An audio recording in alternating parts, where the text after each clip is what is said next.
Здравствуйте, дорогие друзья! Мы с вами уже ознакомились с огромным количеством воспоминаний советских и немецких солдат. В этот раз я решил обратиться к воспоминаниям генерала, чтобы посмотреть на события Второй мировой войны с другого ракурса. Сегодня мы с вами начнем знакомство с мемуарами генерал-майора ВАФ-НСС Курта Мейера, генерала, который командовал элитными солдатами Третьего рейха. За время войны они совершили бесчисленное множество военных преступлений на нашей земле. Но стоит признать, что на поле боя это был очень грозный соперник, отлично подготовленный, дисциплинированный и крайне неуступчивый. Чем больше узнаешь о них, тем больше начинаешь восхищаться нашими предками, которые сломали хребет такому грозному врагу. За плечами наших бабушек и дедушек не было такой серьезной подготовки, но они сражались за родину, которую любили больше, чем свою жизнь. Генерал-майор ВАФ-НСС Курт Мейер описывает сражения, в которых участвовал во время Второй мировой войны. Он командовал мотоциклетной ротой, разведывательным батальоном, гренадерским полком и танковой дивизией СС. Боевые подразделения бронированного Мейера, как его прозвали в войсках, были участниками жарких боев. Вторжение в Польшу в 1939, Францию в 1940 году, оккупацию Балкан и Греции. Участники жестоких сражений на Восточном фронте и кампании 1944 года в Нормандии, где дивизия была почти уничтожена. Не забывайте оценить видео, а также оставить свое мнение о данном материале. Но мы начинаем. Польская кампания 1939 года. Мы все стояли и ждали этого момента. Наши глаза, в которых уже начинало рябить, были прикованы к стрелкам часов. На заре взревели двигатели машин. Мы увеличивали скорость, шли все быстрее и быстрее, до самой границы. Я напряженно вслушивался в тишину утренних сумерек. В любой момент, расчищая нам путь на восток, должны были начать свой смертоносный полет первые снаряды нашей артиллерии. И вдруг шипение, завывание и пронзительный визг повисли над нами, создавая впечатление еще большей нашей собственной скорости, которую мы ощущали каждым своим нервом. Приближаясь к границе, мы бросили беглые взгляды на наши штурмовые группы, в то время как они стремительно двигались по граничным ограждениям и разрушали препятствия фугасными зарядами. Пулеметный огонь прошелся по улице, а короткие ослепительные вспышки взрывающихся гранат осветили цели. Наши танки и бронемашины на полной скорости ворвались в деревню Гола. Штурмовые отряды пехоты захватили мост через реку Просна. Он уже был подготовлен к подрыву и попал в наши руки невредимым. В считанные минуты деревня была занята. Польские солдаты вылезали со своих позиций.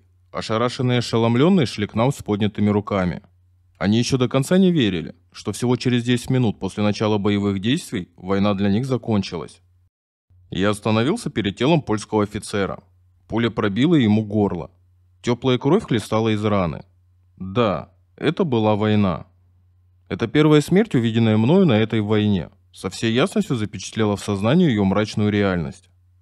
Но нам надо было двигаться дальше. Вывороченные с корнем деревья и догоравшие дома затрудняли продвижение. Мы едва различали дорогу. Поднимавшийся от земли туман смешивался с дымом от взрывов снарядов и бомб. Я не мог оставаться со штабом полка. Миновав Голу, я двигался вперед с разведывательным дозором. Конечно, в качестве командира роты СС-истребителей и танков у меня были совершенно другие обязанности. Атака танков противника не ожидалась, и к тому же моя рота была распределена по частям между отдельными батальонами нашего полка. Меня не устраивал такой характер боевых действий, поэтому я тайно последовал за наступающими танками. С 1934 года я наблюдал за развитием танков как оружие на учениях у Дюбёрица, а позднее у Цоссена. Теперь же я оказался на войне в качестве истребителя танков. Клубящиеся пыль и туман все еще висели в воздухе, когда я увидел два наших танка и мотоциклетный взвод. Видимость была менее 300 метров. Вдруг зловещая тишина была прервана ударом снаряда польской противотанковой пушки. Первый танк завертелся и весь в дыму встал. Его катки еще вращались, когда второй танк тоже был подбит. Оба наших танка находились на расстоянии около 150 метров от противотанковой пушки, позиция которой была хорошо замаскирована. Снаряд за снарядом поливали броню наших танков, а пулеметные очереди поливали улицу, заставив нас искать укрытие.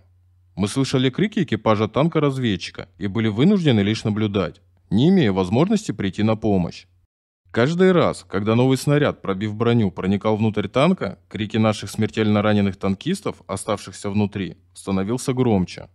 Мы пытались помочь своим товарищам, которые сумели покинуть подбитые танки и выйти из-под обстрела, но это было невозможно. Пулеметы противника били по улице. Их огонь переместился вслед за танкистами, которым удалось выбраться из своих разбитых и горящих машин. Крики тех, кто остался в подбитых танках, становились слабее. Я лежал за кучей гравия, как завороженный смотрел на кровь, сочившуюся из пробоин в броне первого танка. Я был будто парализован. Не видел тех польских солдат, которые стреляли, но мои товарищи уже лежали мертвые. Прямо передо мной. Из тумана галопом выскочила польская кавалерия. Она мчалась прямо на нас. Ее не останавливал огонь моего автомата МП-34. Только когда огонь мотоциклетного взвода скосил несколько лошадей и всадников, яростный кавалерийский отряд ускакал обратно в туман.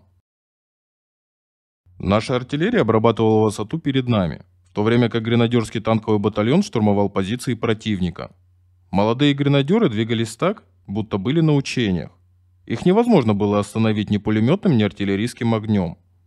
Бесчисленное, как казалось, множество солдат шли при поддержке танков в наступление на противника. Я смотрел пораженный, как атака проходила прямо передо мной. Танки стремительно рванулись вперед. По мере того, как атака наращивалась, поляки сметали занимаемых позиций. Наступление продолжалось, почти не встречая сопротивления. Его не могли остановить ни противник, ни естественные преграды. Каждый из наступающих немецких солдат был убежден в справедливости этой войны и, не колеблясь, отдавал свою жизнь за право своего народа. Для этих молодых воинов война с Польшей была не агрессией, а устранением несправедливости. Они хотели ликвидировать позорное наследие Версаля, вернуть потерянные в 1919 году территории и пресечь притеснение немцев, ставших разделенным границами народом. Свою силу немецкие солдаты черпали из своих устремлений. Эти молодые люди были элитой нации. Их отбирали из тысяч добровольцев, и они прошли интенсивную подготовку в течение 4 лет. Полк СС, с августа 1940 года бригада, а с июня 1941 года уже дивизия, лейбштандарт Адольф Гитлер, набиралась из солдат, которым к началу войны исполнилось 19 лет. Военнослужащему унтер-офицерского состава было около 25 лет. Очевидно, что эти молодые люди не оказали никакого влияния на политические события 1933 года. В 1933 году они были еще школьниками, стремившимися к каким-то идеалам и желавшими посвятить себя служению этим идеалам. Примерно в 10 часов утра городок Болеславец сдался после яростного штурма и уличных боев. Огонь артиллерии противника градом обрушился на этот населенный пункт, вызвав жертвы среди населения. К наступлению ночи мы уже были вблизи Вершова и готовили атаку на следующее утро. Моторизованный полк СС лейбштандарт Адольф Гитлер был придан 17-й пехотной дивизии и должен был прикрывать ее правый фланг от возможных атак польской кавалерийской бригады. Надвигавшаяся темнота скрывала разрушения, произведенные днем. Ужасная картина поля боя была видна только вблизи. На горизонте поднималось зарево от горящих деревень. Над оскверненной землей светился густой дым. Мы молча сидели за полуразрушенной стеной, пытаясь осмыслить первый день боев, и слушали отрывки из исторической речи Гитлера. Я решил разрешить вопрос с Данцигом и польским коридором и найти способ убедиться в том, что изменение в отношениях между Германией и Польшей сделает мирное существование между нами возможным. Слова фюрера еще долго эхом отзывались у нас в ушах. Наш полк снова вступил в бой за рекой Вартой в составе 17-й пехотной дивизии и продвинулся в направлении Побьяницы, близ Лодзи. 7 сентября, примерно в 10:00, мы достигли окраин Побьяницы и получили приказ занять оборону к югу вдоль холмов, протянувшихся через Ржгов-Воля, Раково и Лодзь. Значительные силы противника с противотанковыми средствами занимали Побьяницы. Атака 1-го батальона 23-го танкового полка только что была отбита державшему оборону поляками. На поле боя остались наши поврежденные и разбитые танки. Они были выведены из строя польскими противотанковыми ружьями. На этом сегодня все. Если понравилось видео, то поддержите его лайком, а канал подпиской. Всем пока. До новых встреч.